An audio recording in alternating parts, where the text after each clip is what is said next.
Good afternoon. I want to thank everybody for coming for this afternoon's important traffic safety improvement community meeting. I'm City Council Member Joe Clark.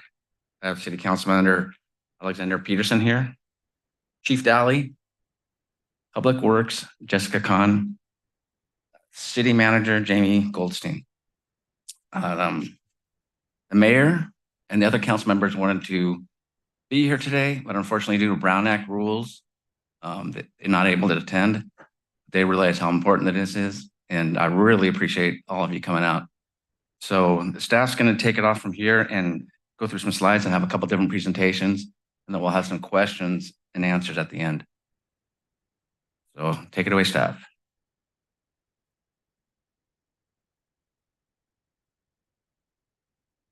Good afternoon, everyone. For those of you that do not know me, my name is Andy Daly. I'm the police chief here in Capitola. So I'm just going to give you a little overview of kind of what we're going to cover today. Again, we're just starting with the welcome introductions and a little bit of background. I'm going to touch base a little bit about the traffic accident or the fatality that happened on November 18th. And then we're going to move into the Bay Avenue and Hill Street intersection and the challenges that we're seeing there.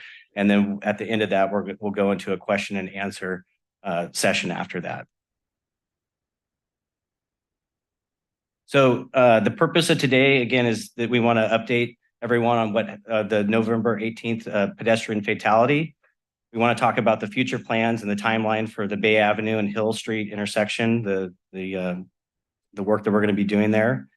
And as part of that, like I said, we have Councilmember Clark, Councilmember Peterson, and myself and Director Kahn here.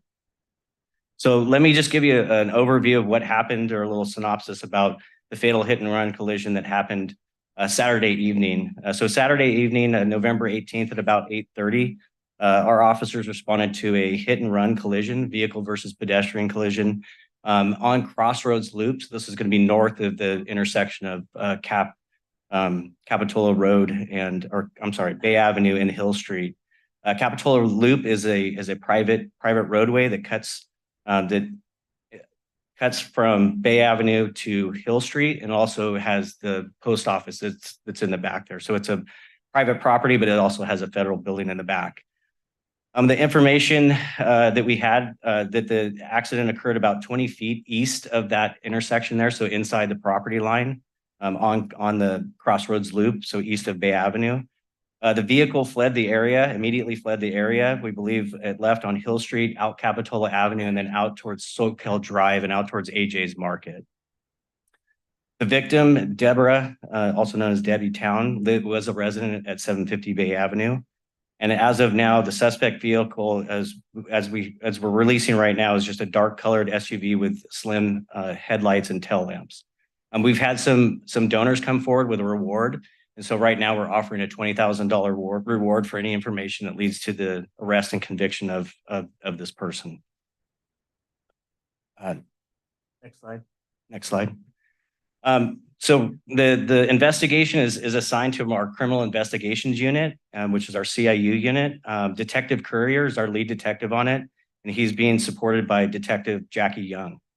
Currently, they're still collecting security footage, and they're interviewing witnesses and examining all the evidence that we have right now. And at this time, we're still encouraging with anyone with information that has any information about this incident to please come contact the police department. We have a tip line. You can email into our criminal investigations unit. And with that, I just want to, my heart goes out to the family, and condolences to the family of Debbie Town, and then also the community of Bay Avenue, because I know this has been a really impactful incident to the community there. So from there, I'm going to have Jessica talk a little bit about, again, the accident happened about north of that intersection. So we're going to talk about the intersection of Bay Avenue and Hill Street. Good afternoon, everyone. For those of you who haven't met me, my name is Jessica Kahn. I'm the Public Works Director for the City of Capitola. Among other things, I'm responsible for streets and roads and capital projects. So the Bay Avenue intersection, and for those of you who cannot see the slides, these are going to be posted to our website as well as a recording of this meeting. So if you miss anything, you can go back and see it there. The top right there is going north, the bottom is going south, And then to your left there is the Nob Hill shopping center. So next slide, please. So this intersection has been identified with safety issues for quite some time. There's some accident records there, among other comments from the council and from the public over the past few years.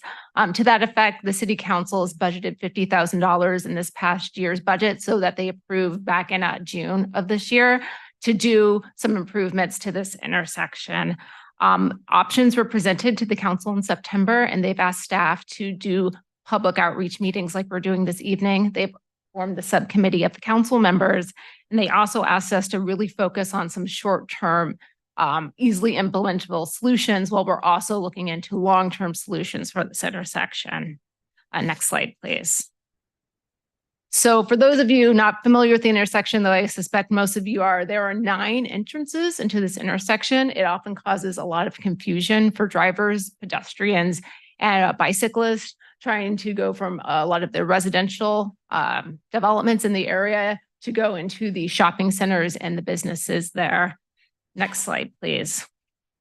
What we've heard from the community over the years is there's really poor driver behavior in this intersection. Those failing to yield when they come to the intersection, confusion just because there's so many ways to get into the intersection and motion and turning motions to make, general distracted driving, and a lot of running stop signs in that intersection.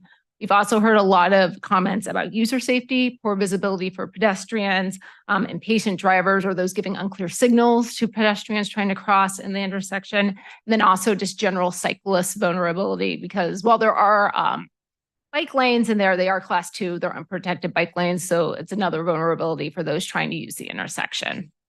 Next slide, please. And so a lot of those concerns that we're hearing from the community are really reflected in the data. The map here is what's called a heat map. These are all the pedestrian incidences in the past 5 years, collisions in the city of Capitola. And while the hottest spots and the most number of incidences have been in the village area, there's also what's called a warm spot, or many incidences in this Bay Avenue Hill Street intersection. All right. So the data before you is the data for the last 6 years of this location. You can see that a variety of different collisions, as far as like we've had 1 head-on, 4 side swipe accidents, 1 rear end, 6 broadsides, 1 that hit objects. So that'd be probably something that hit like a something that was not a vehicle, and then 3 auto versus pedestrian collisions. I do know that we've had 2 fatalities, this most current one, and then I believe it was like 5 years ago, we had a pedestrian walking across the street towards the gas station, even further north of there. It was hit by a vehicle. But again, that's the data for that area. Next slide.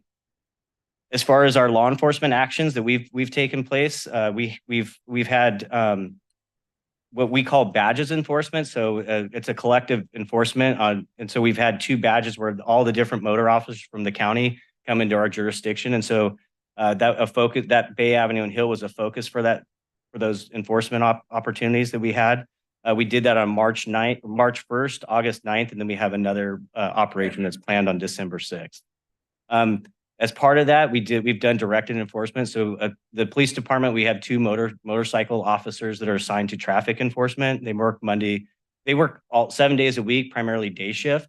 And so we've had directed enforcement operations there, and there's a citation count. So in 2023, we've issued 38 citations in that area.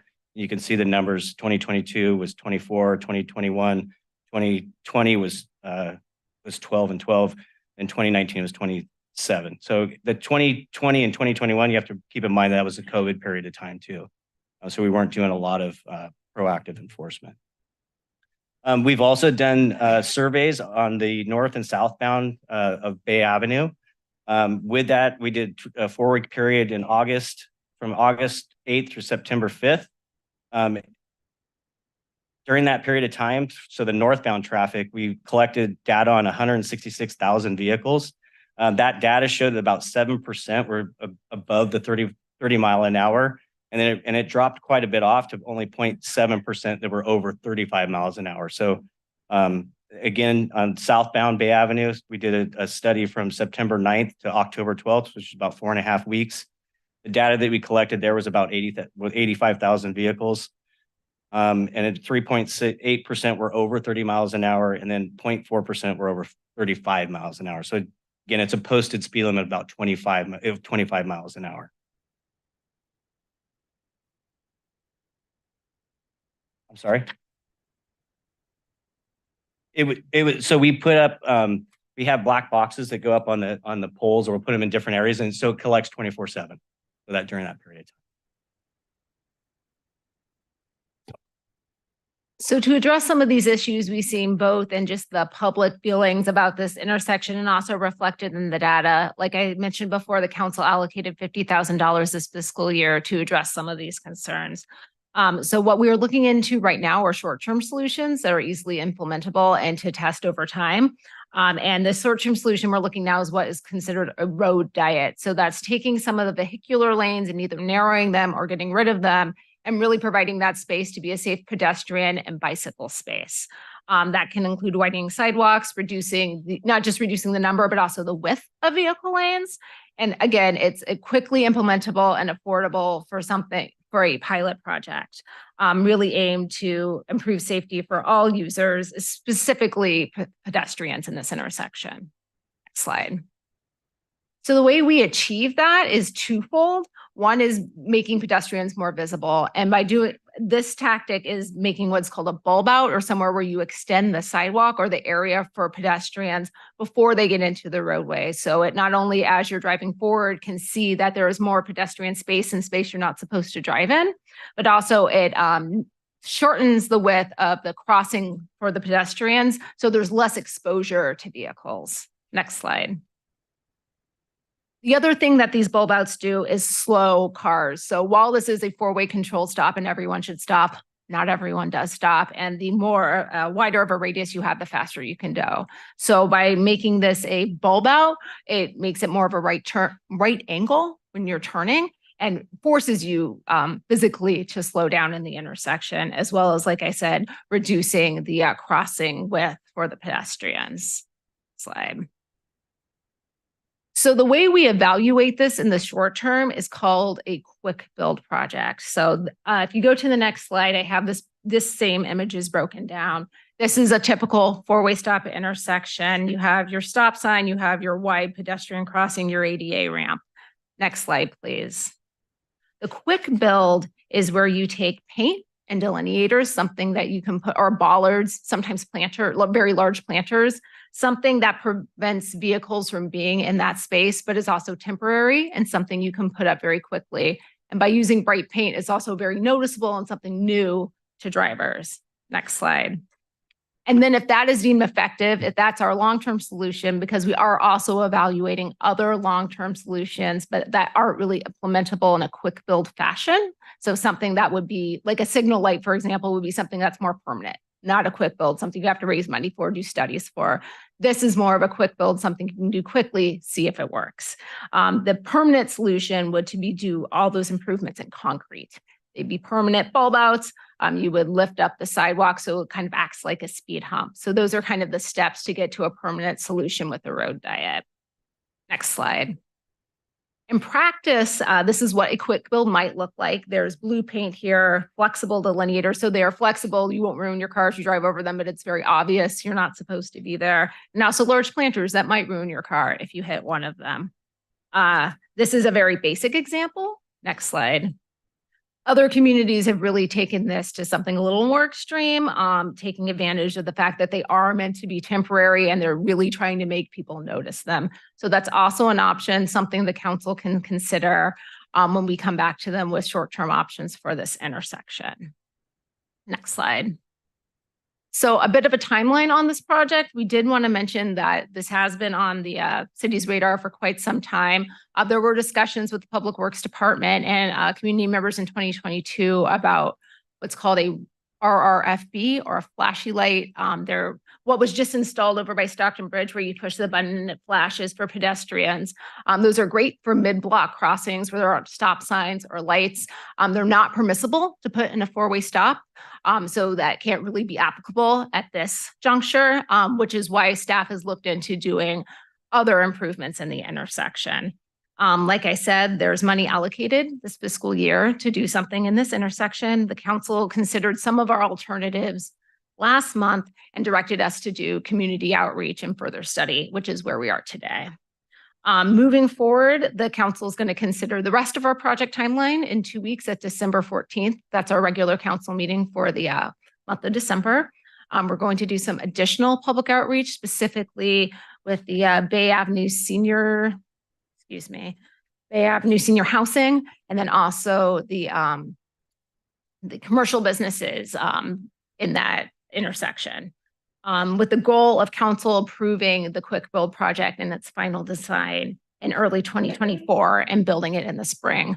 Also during this time, we're going to still be considering long-term solutions. Like I said, the quick build road diet is a short-term solution, something to evaluate, something to implement in a very short time frame while we look for things that are permanent solutions. So with that, both my and the chief's contact information is up on the screen. We are so very happy that you all have come here today. I anticipate many of you would like to voice your concerns. We'd really like to hear them. What concerns are we missing on both of the topics we've talked about today? I would ask that if you would come up to the dais one by one, or the podium one by one, and try to limit some of your remarks to 2 or 3 minutes, just to be able to give everyone time here to comment this afternoon. And we will be jotting down your questions and answering them at the end. So with that, I think that is the end of the presentation. And anyone who would like to speak, we are very happy to hear you.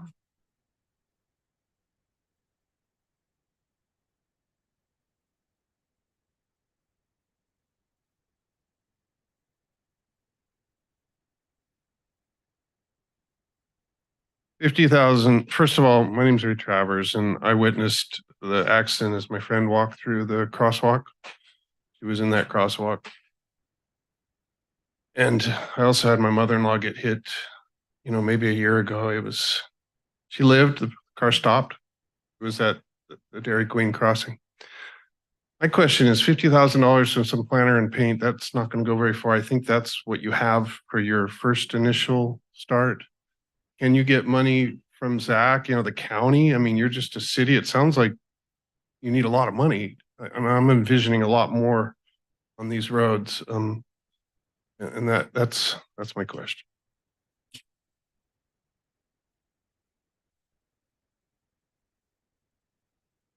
Hi, good evening. Thanks for doing this. And I just want to express my condolences to all of the neighbors that are here tonight for the woman who lost her life. I know you've been talking mainly about the Bay Hill intersection. I live above Monterey Avenue. And because we have quite a view and quite great access to what's going on Monterey Avenue, I'm super familiar with the whole portion of Monterey that comes down from Park down to the Village. I've also served on 2 traffic and parking commissions, so a lot of this stuff is very old for me. First of all, something I want to clarify with you, Jessica, did you say 35 miles an hour? I thought 25 was the speed limit throughout Capitola. 25, but you said, so somebody mentioned that there were many cars going 35 miles an hour, but that were not ticketed or that were observed, or?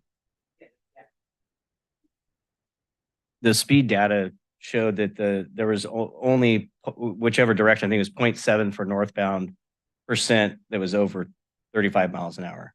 Oh, okay. And 0.4, I think, southbound. Okay.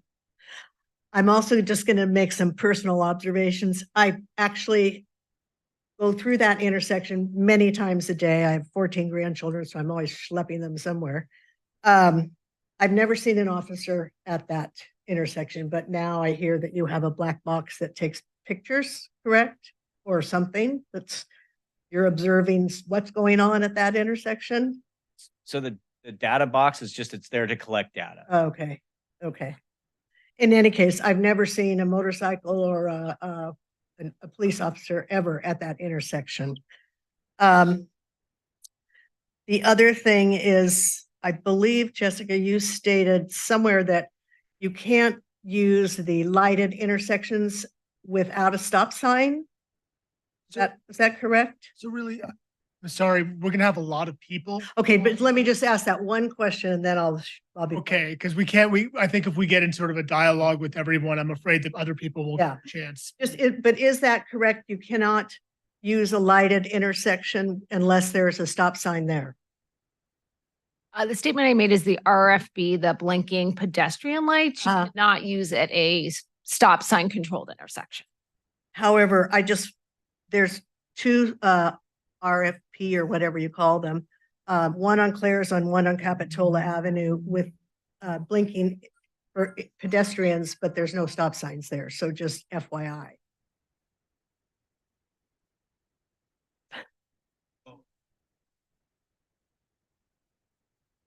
Lights if there is a stop sign.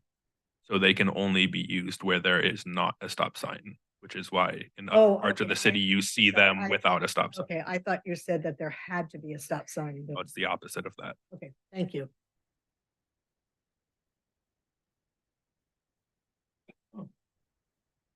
Hi, my name is Peter Fox. I live up on McCormick Avenue.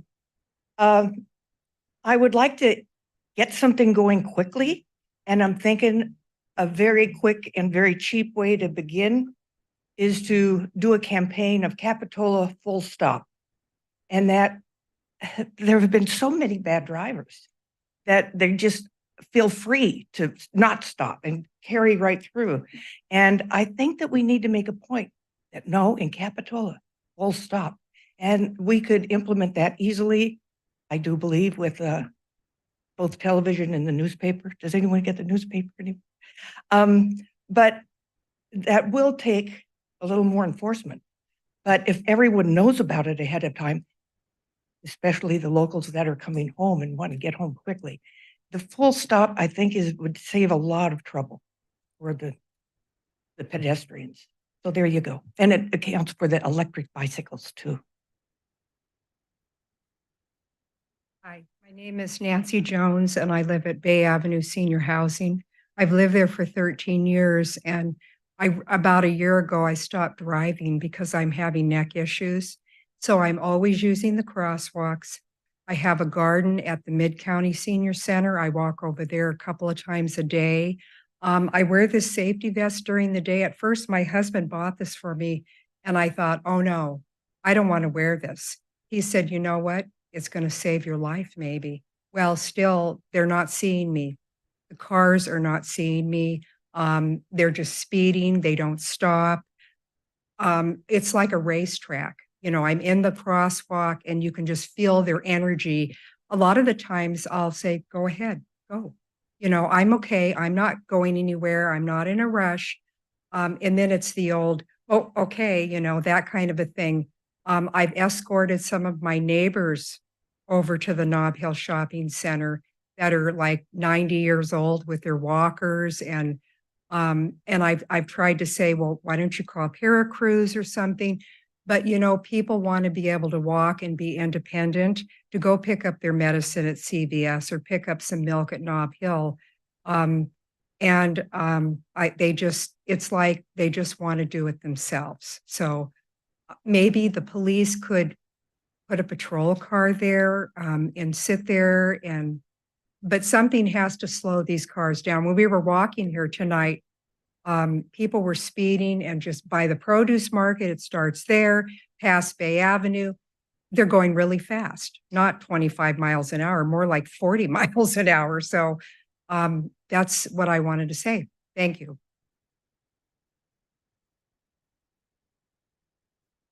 Good evening. My name is Nancy. And August 24th, I was hit by a truck in that intersection and it blew my life up.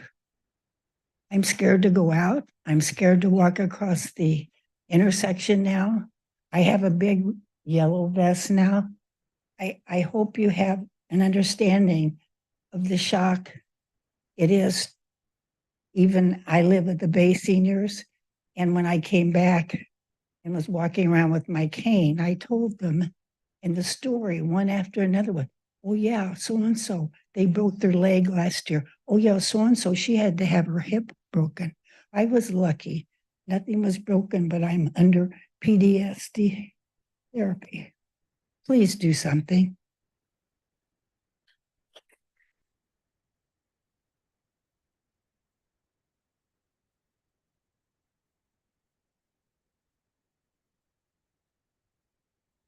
Hello, my name is Norma Tasker, and I do live at the Bay Area Senior Apartments.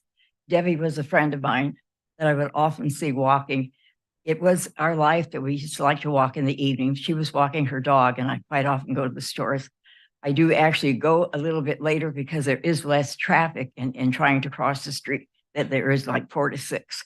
And I do want to say that the locals mainly are pretty good. I haven't had much. I've had some trouble, but mostly when people come to town, and mainly Sundays. Sunday seems to be the worst, and people are anxious to get on the freeway or coming off the freeway. I think, the flashing lights up above where it gives them warning. And then also, I recently had an altercation by the dance studio there, that parking lot between Dairy Queen and the dance studio. And this stupid lady just came right out. I was, because the walkers are hard to do the driveways. So I have to go up into a little more level part. And I was just probably maybe 3 or 4 feet from the wall to the dance studio. And this woman just come racing out. I wasn't sure what she's from the laundry or where, but come racing out and came within 3 feet of me. And it was quite scary. And so I do appreciate all the efforts you had. I do want to thank the locals for being so aware. And I really appreciate that now we have a little line, maybe 6 feet before the actual crosswalk. If that could even be 8 feet, whatever. But whatever you do would certainly be appreciated. I say we have a right to walk. I've had comments from my neighbors that you can't go out after 5 o'clock.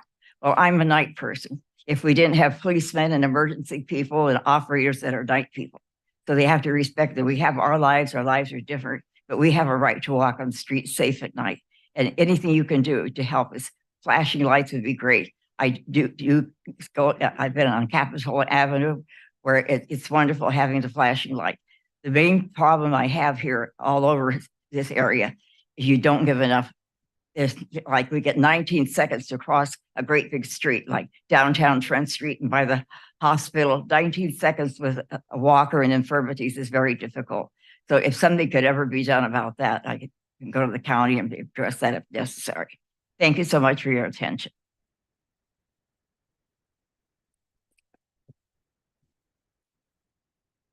Hi, my name's Kevin Keat. I'm a resident of Pleasure Point, and my wife has a business in the village, and we have 2 teenage daughters that bike. So I'm keenly interested in the safety around here.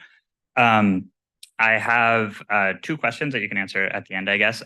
One is, it sounds like a lot of these problems have been known for quite a while, and I'm sure there's been barriers to implementing these kinds of changes earlier. And so I'm curious what those barriers are and what will be different this time. I know people are really, change can be jarring, so I'm sure that you're getting a lot of support for this idea here, but I'm sure you won't in the future. And so I'm wondering what will be different this time and what we as a community can do to help keep the momentum going for this.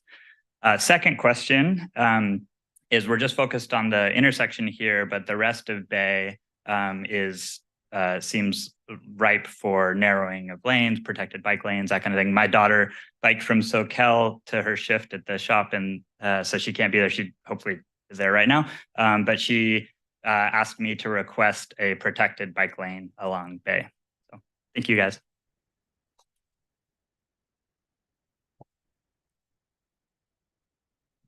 Hello, thank you for having us here. My name is Diane. I live up the hill by Jade Street Park, but I'm coming into the village and walking all around Capitola to 41st, through the village out to Nob Hill. Lots of walking all the time. And one of the things I wanted to say that the biggest thing I've noticed since when I first moved here in 1979, there used to be a lot more police presence. And in fact, I remember Capitola being known as the place you be careful because the cops are they're tough. You don't speed.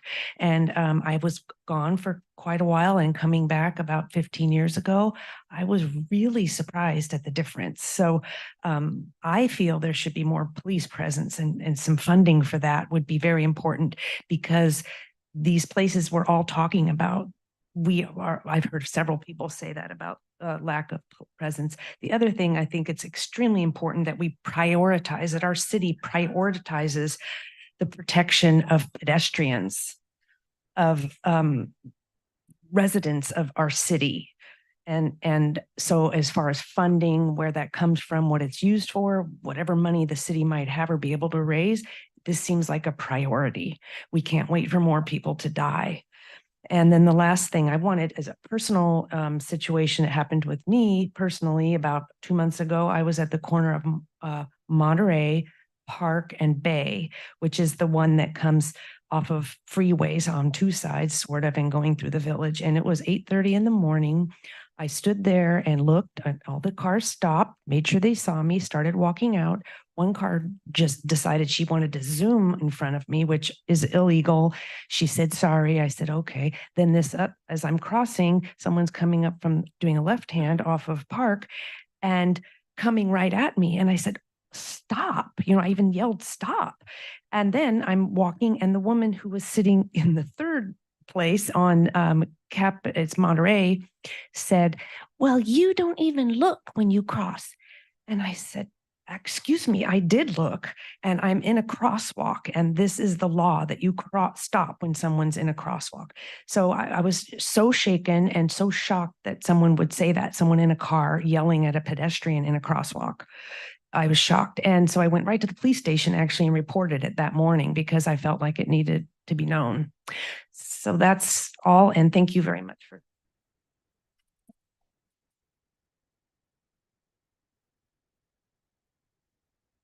Hi, my name is Adrian. My mom is the one that was killed in the crosswalk. And before I read what I wrote, I wanted to ask, you didn't mention anything about changing the lighting in any of the areas of Bay Avenue. And I would love to hear your thoughts on changing the lighting and how quickly maybe that could be done, bulbs or what have you. I want to thank Capitola PD and especially Detective Courier for all of the time and dedication they put into finding Mom's killer. I know you're doing all that you can as quick as you can. I spent the day starting to sort through her things, and it's nearly unbelievable that she's gone. My thoughts are filled with questions, so many unanswered questions about how and why this happened to her and how this could have been prevented. And to the person, her killer, I hope that you never unsee that night. I hope the feeling of harming another haunts you until your last breath. And I will never understand why you did not stop. And most certainly will never forgive you for not coming forward to take responsibility for your actions. Please help the vulnerable folks around Bay Avenue, the children, the older folks, everybody. We all deserve to be protected. Thank you.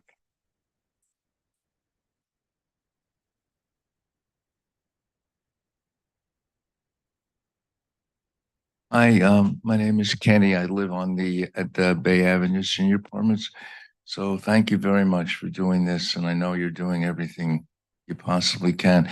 I was just wondering, and I might have missed it. Was there any mention of speed bumps on the Bay Avenue? The reason I'm asking is I often sit at Pete's, and you hear the cars sometimes zooming up Bay Avenue so loud. Now maybe they don't have mufflers or it's motorcycles, but can't even make conversation during those times.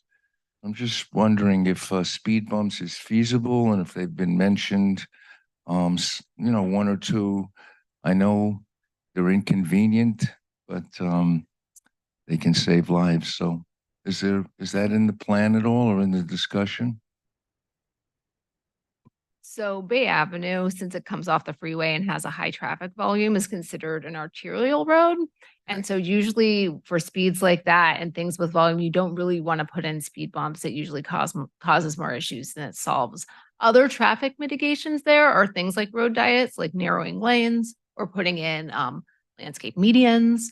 There are other ways to do traffic calming. Speed bumps typically aren't recommended for traffic volumes that high. Okay, even one between the intersection where Pete's is and then we're going up to Gales, you know, because that's removed from the high, you know, at that point. Correct. That definitely is a slower and like less impacted street, but it still has those high traffic volumes. Okay. All right. Well, thank you very much.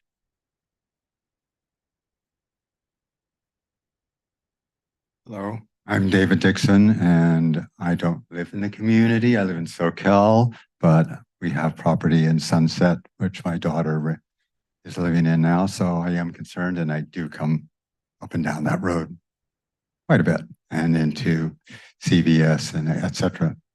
And it is a daunting intersection just driving a car because of the space between each one of the lanes and having to look across and having to check to see if someone's in the crosswalk. I understand that you can't all have these flashing lights. That's sad, but you could have notification that someone's in the crosswalk. A sign up there, you have speed signs coming in saying you're going 35, sorry. You could also attach to those speed signs a camera that takes a nice photo of the person's license plate and notifies them either that, hey, you've been doing this, don't do it again, or this is your ticket. We go through, you go through the Bay Area, go across the bridge. They easily capture your license plate, who you are, send you your bill. That's not a complicated thing. It's not even something that causes anybody to stop, right? We're all familiar with it, but you do slow down. And anything that you can do to get people to know, oh, one, there's someone in the crosswalk or about to enter the crosswalk, or your speed is too excessive and we're tracking you, radar, we have cameras there because to be frank, that intersection is going to get worse and worse and worse. I'm lived in the community for 74 years. I used to walk when that was a berry patch, the SoCal Elementary. There wasn't a problem. You know, Bay Avenue was rural. 41st was a cow pasture, right? And it's all changed, and it's all going to change dramatically. You see it in your downtown here where you don't want to come through downtown if you're a local during certain hours of the day. It's a nightmare. So you just say, I'm either walking or not. And also with the introduction of all these electrified bicycles that kids are riding, some are responsible, but a lot of them are not responsible. How are you going to deal with that? Create the appropriate lanes and monitor it to try and keep them as safe as possible and reduce the speed and also warn the people. You know, and then that circular crossing, I don't know if there's any speed bumps or platform areas there to slow it down, but there should be. At least slow somebody down so they can't go plowing into another person. Okay. Oh, and try to see if the state can force people not to come off the off-ramp into Capitola and go onto the on-ramp in Capitola and block everybody. Not fun. Thank you.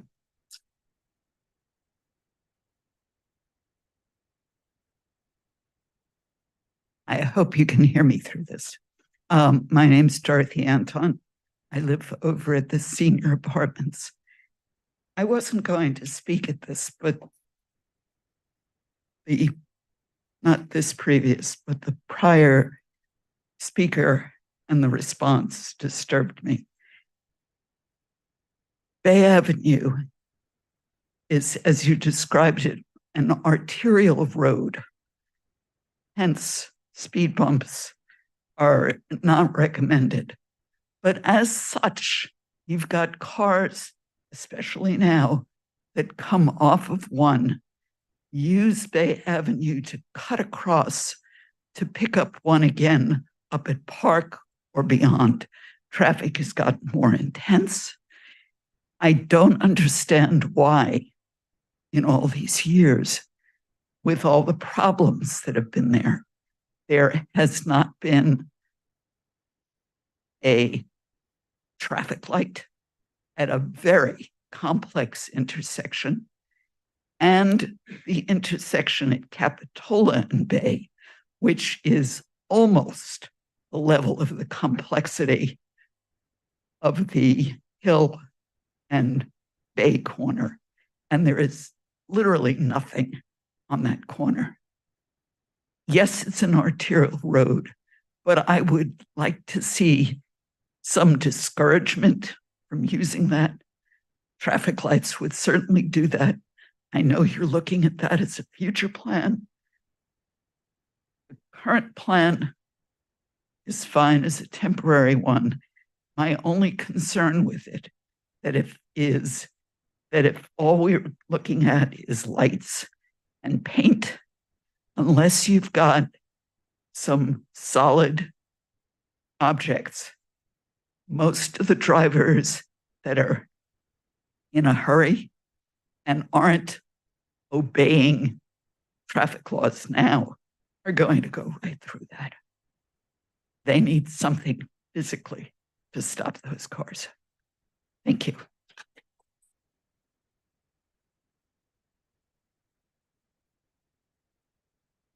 My name is Paula Bradley. I live on 44th Ave, and I don't want to take anything away from addressing the Bay Avenue intersections. I think a bulb out would be a really good idea over there to slow traffic for pedestrians, especially the shorter distance to get across the street. I'd also like to bring up, there are a few of us tonight from the Capitola Road area, and I walk my dog between 44th and Wharf Road most nights between 4 and 6 p.m.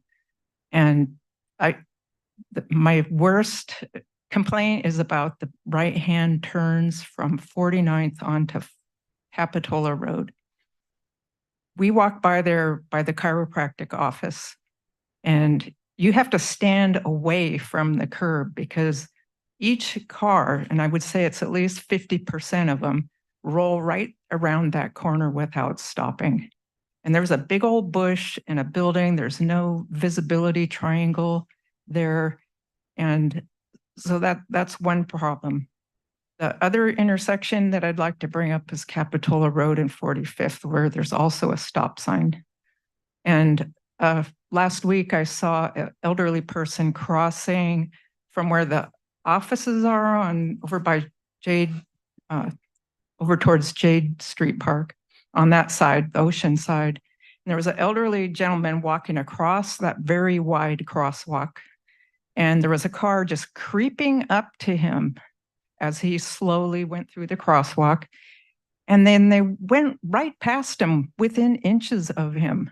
So I see this all the time where people driving cars seem to have no regard for the pedestrians or, keeping some kind of a safe distance. They seem to think it's okay to go drive into the crosswalk with a person in it as long as they miss the person, even if it's only inches. That's not how it's supposed to be in a crosswalk. And I see that all the time. So I just wanted to say that, it's the intersections need to be safer. There needs to be more enforcement. You could sit on the corner of 49th and Capitola Road and give out tickets, hundreds between 4 p.m. and 6 p.m. every day. So thank you.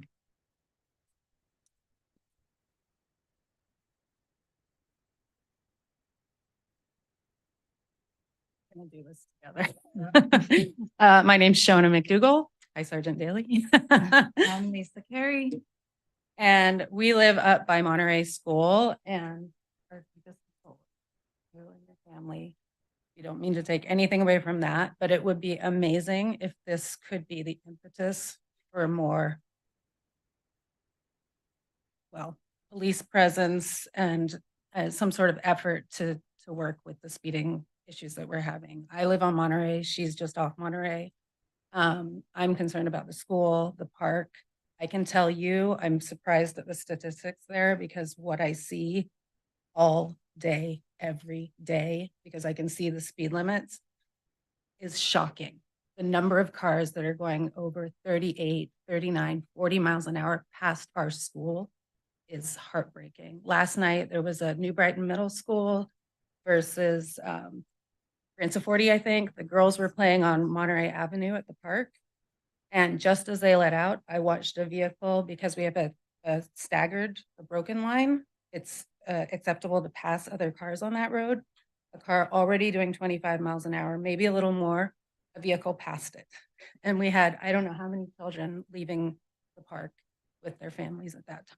And I see cars, well, Lisa can tell you, she experiences it all the time. Yes. too, yeah. Yeah. I mean, we're parents that live in the community, and we see, I'm constantly driving children back and forth. So high school, the middle school.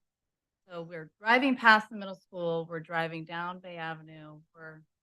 We see it. I see it every day, multiple times a day. And I think there's lots of things but I do think the police presence, I've called numerous times reporting the speed issue. And I think police presence, I do think the lines on the road need to be clearly brightened.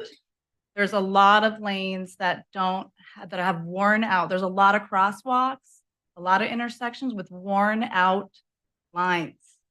I do think more signs that do say pedestrians crossing, the speed limit, even the slow down signs, we see those in other parts of Capitola. Slow down, your kids live here. Yeah. Yeah, Well, the neighborhood behind, across from, or right by the Capitola Community Center, a lot of slow down. they have slow street signs in the road in that neighborhood. And just, I don't know if they've taken those from Santa Cruz or how they were able to get those here in Capitola. I know that slow streets, I think, was a effort that Santa Cruz made at one point. I love the first recommendation about the Capitola full stop. Just having this sort of like general understanding that when you come to Capitola, we all know we're going to get a parking ticket if you overstay in the village, but most people are cruising through here, a lot of it in the evenings with traffic, trying to, miss Highway 1 with the obvious kind of belief that I can overtake a car at 40 or 45 miles an hour. Yeah, I mean, even just seeing someone getting pulled over or seeing a car parked on the side of a police car parked on the side of the road, I think does send this message that we are looking out, we are watching. It's not okay. So you've got police presence, you have more street lighting, you have better lines on the roads, you have the bump outs, you have the barriers. I think there's a lot of issues with a lot of Uber drivers and visitors, and you have the maps now are telling you which way to go. So there's a lot that you have to work with. So I understand that, but just on a daily, regular basis, a lot more needs to happen.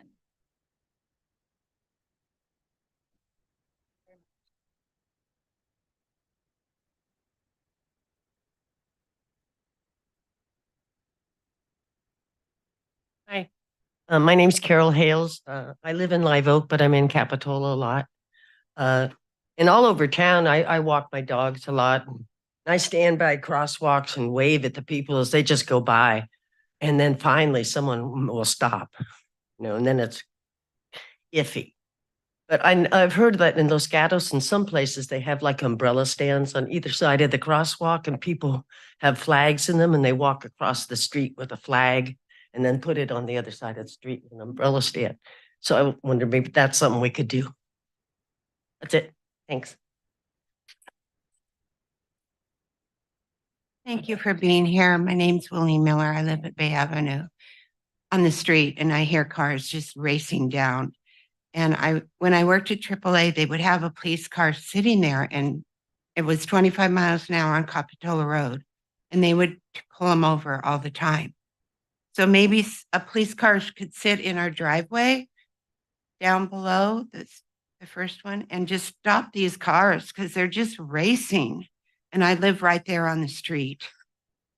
So that's just my suggestion, maybe. Thank you.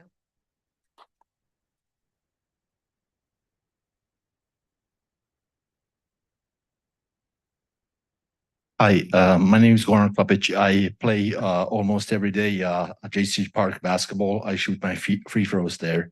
One of the issues in Capitola, which is happening in this area that the accident happened, or in Capitola Village, is the dealing of cocaine illegally by gangs. This is one issue that I have been talking about. I'm a huge supporter of Captain Sarah Ryan. She knows me personally, and I told her about that in recent memory. So thank you very much for listening. God bless you all. Thanks.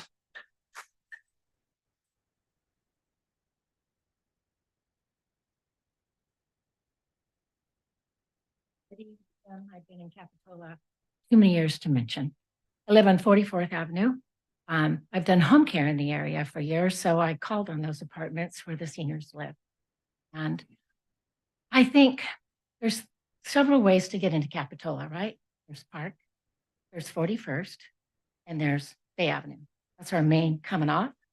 And I think this is just the tip of the iceberg, because as we are bringing in more people to live here, and more people are not used to the way that Capitola ways of driving and how we used to value our community, we're going to see more problems.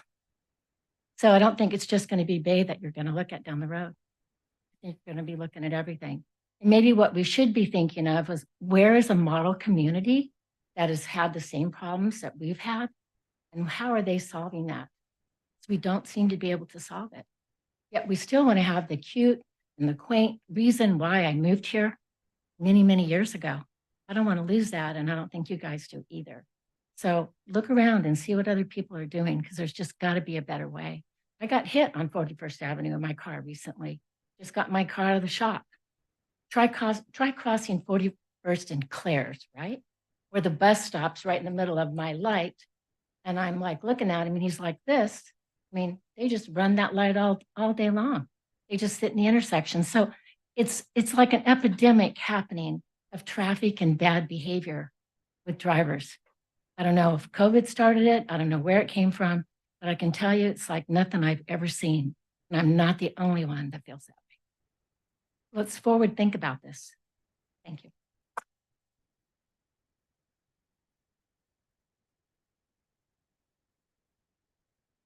You want me?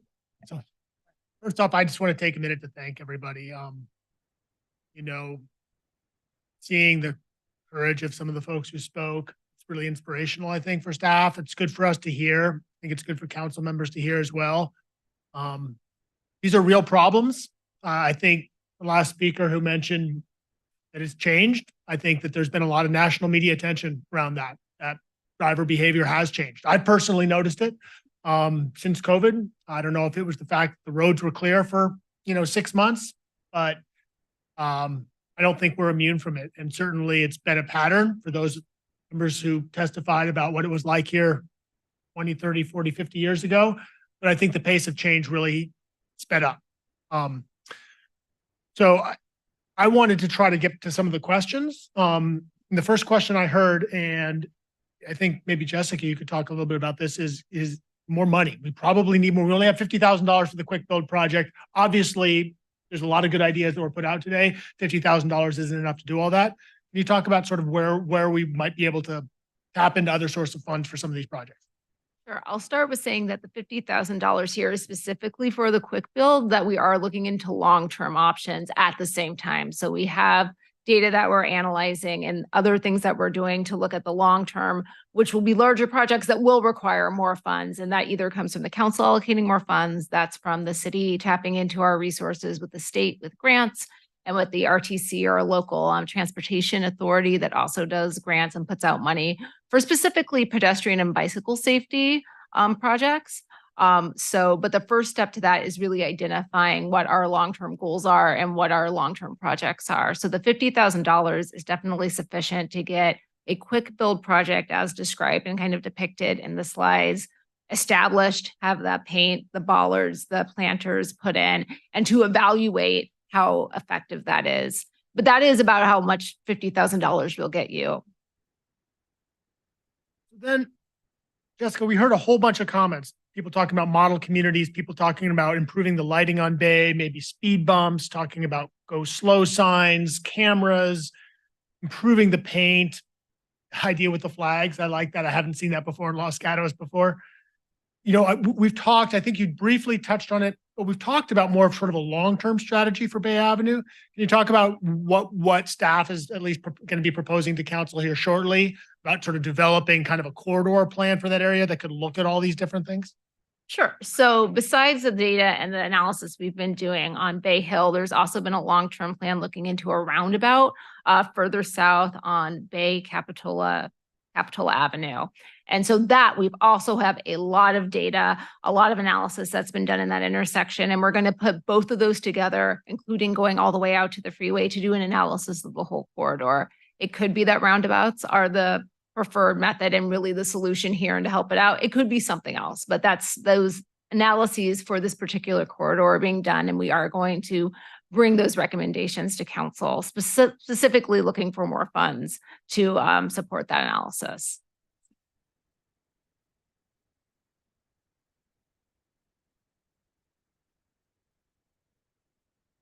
Sure. So not to have a whole conversation on roundabouts, but just briefly, they shorten crossing distances. And they also, with the roundabouts, there's only one car going in one direction versus two cars going in two directions. So they do often address pedestrian issues as well as circulation issues.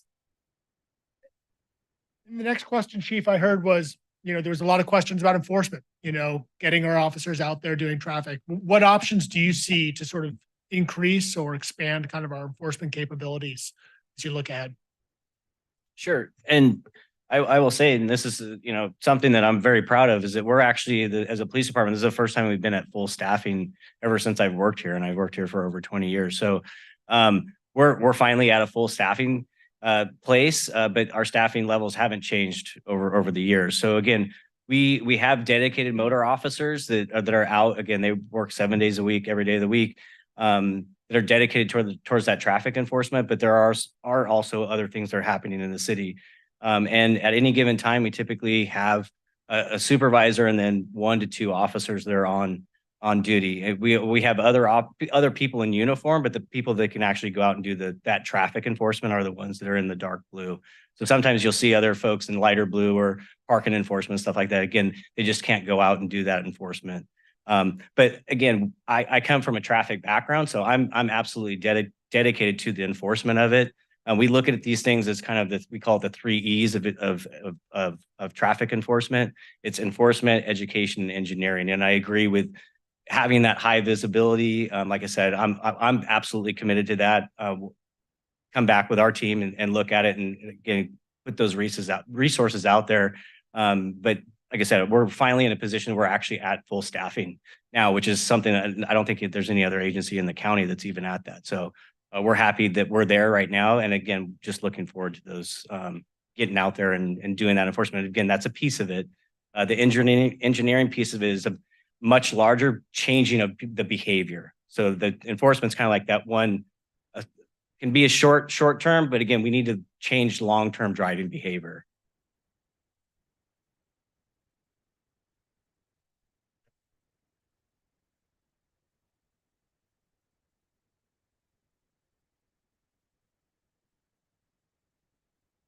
So the campaigns that we do, I'm not familiar with the full stop, so I'm going to do some research into that and looking at those things. Again, any of those types of campaigns, that's where we have a traffic sergeant. Those are the things that we can put out social media, and we can absolutely get behind those different things. Again, our social media has been kind of our platform to get a lot of that education information out there. We publicize the badges events. Again, you'll see like that high enforcement during that those, you know, again, it's 3 times a year, but we spread those out throughout the county. But any way that we can do those, and well, as of now, we'll do different like campaigns on a monthly basis. So it's like seatbelt, those different ones. But again, the speeding one or is something that we're constantly dealing with, and absolutely would like to, like I said, look at those different campaigns and allocate the resources that we do. Like we also have annuitants, they're retired officers, and so I have the ability to have them come in and do specialized enforcement, and I have utilized those folks for Bay Avenue, for Monterey Avenue, and they come out, and that's literally all they do. They won't even go to any other calls for service. So those are again other options that I can put out there. A quick question. Sorry to disrail, but somebody mentioned the possibility of automated speeding tickets. Is that a thing? Is that legal? Like I know we have the traffic cameras, like on 41st, that automate tickets for the light infractions. But are there such things as automated speeding tickets? Not to my knowledge in California. I know, like I said, we have the red light camera that's up on 41st Avenue. I will say that there's challenges with that because it's not like a parking ticket, so you have to identify the driver. So there's a process that has to go through. In other states, I think they do have speed cameras. I'm not sure that they're available for California. But again, that's because the citation, it has to be, we have to issue it to a person. We can't just issue it to like a vehicle. So like, so there's levels of review there. And then, so one of the points I just wanted to make about the Capitola Full Stop campaign, potentially it could be a good partnership with our community foundation. Our community foundation is a public safety organization that puts on the car show that I'm sure everyone here is well aware of. And I was just thinking that could be a good partnership between the department and the foundation. If that was a campaign that seemed like it could be worth running. Last question that I took down was barriers to implementation. I thought that was a good question for the council members, and I can happy to chime in if you want. But what do you guys see as the challenges to making some of this stuff happen? Funding, resistance to change, things like that. Yeah, well, this is the first start, getting everybody together. Some great ideas from all the residents. Hopefully, staff can take all the questions that we have. I mean, we all took copious notes here. We don't want to gloss over anything, so maybe we can come back in our newsletter or something and answer some more detailed questions that everybody asked. So there'll be a lot of questions that the people that have asked that's important to them, and it's important to us. So we're doing the right things. We do need to act because we really can't wait any longer. But it's great to see everybody coming out because you're all making a difference.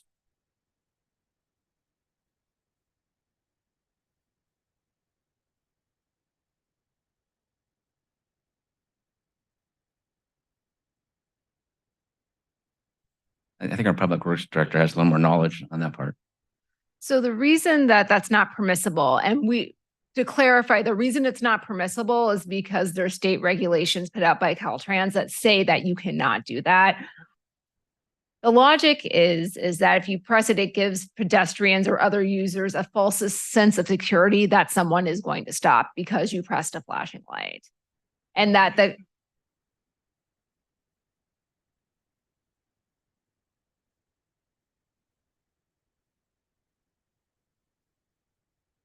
Good stuff though. We will definitely note all these things and we'll talk to the people we can talk to that can make a difference and just and try to answer everybody's questions and go from there. I don't think we can sit here and answer, go back and forth on the questions because we have several questions we'd like to try to answer in a lot of time that we have.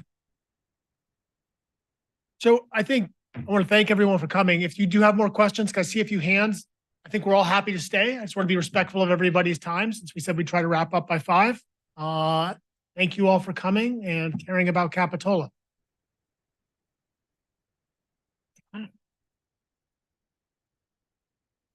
just curious. Thank you so much.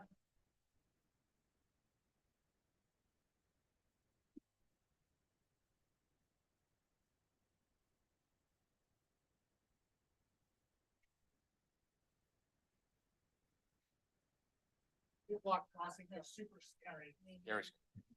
Big block crossings are like liability traps for city.